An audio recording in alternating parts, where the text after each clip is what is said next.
Coming up on 5 Minute News.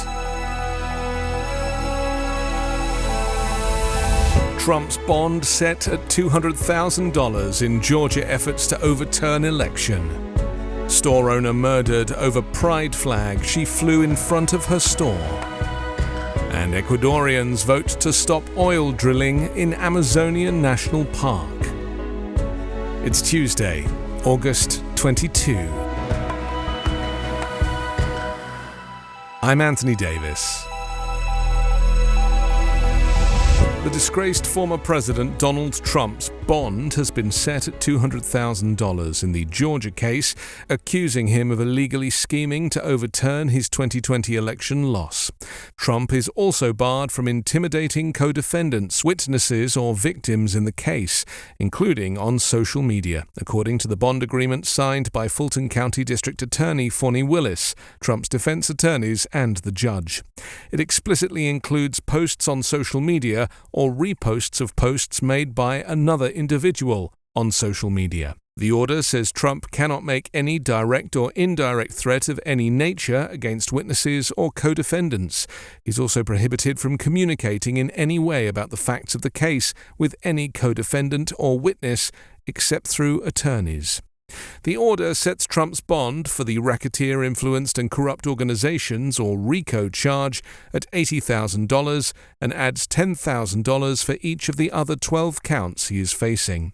Bond is the amount defendants must pay as a form of collateral to ensure they show up in court ahead of trial. Willis has set a deadline of noon Friday for Trump and his 18 co-defendants to turn themselves in at the Fulton County Jail to be booked. The prosecutor has proposed that arraignments for the defendants follow during the week of September 5th. She has said she wants to try the defendants collectively and bring the case to trial in March of next year, which would put it in the heat of the presidential nominating season. Trump was charged last week in the case alongside a slew of allies who prosecutors say conspired to subvert the will of voters in a desperate bid to keep the Republican in the White House after he lost to Democrat Joe Biden. A dispute over an LGBTQ+ pride flag at a California clothing store spiraled into deadly violence when a man shot and killed the 66-year-old business owner right in front of her shop. The man ran away from the store after the shooting on Friday night, but was later found and killed in a confrontation with officers from the San Bernardino County Sheriff's Department.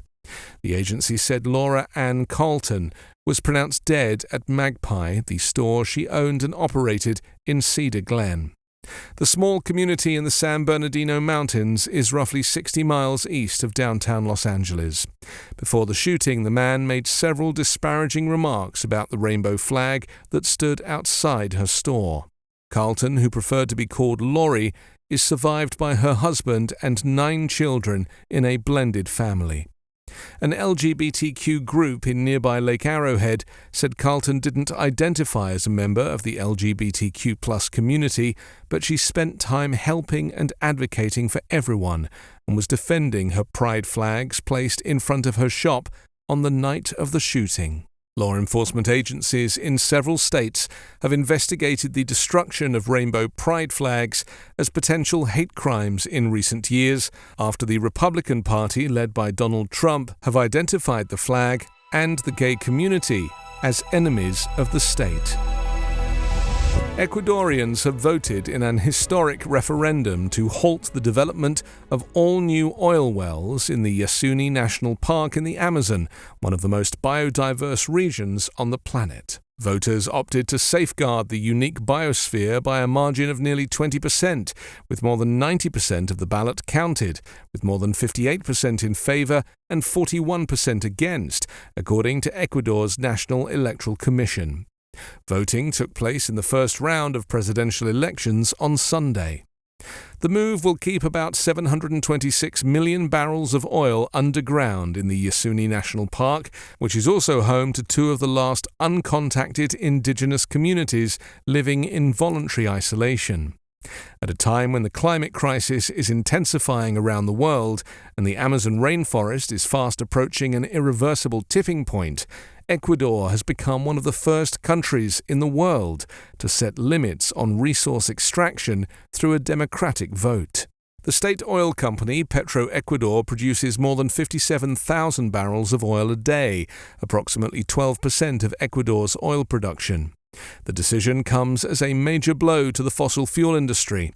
Before the vote, economists warned blocking oil drilling in the park would mean more austerity for the cash-strapped country. Earlier this month, ratings agency Fitch downgraded Ecuador's credit limit to CCC+, 7 points below investment grade. While it cited the country's political and security risk, it also estimated a $600 million fall in fiscal revenues due to a drop in oil output if the vote succeeded. The Ecuadorian government is required to halt the operations and dismantle infrastructure within 1 year, as well as carry out remediation and reforestation. 5-Minute News is an Evergreen podcast covering politics, inequality, health and climate, delivering independent, unbiased and essential world news daily.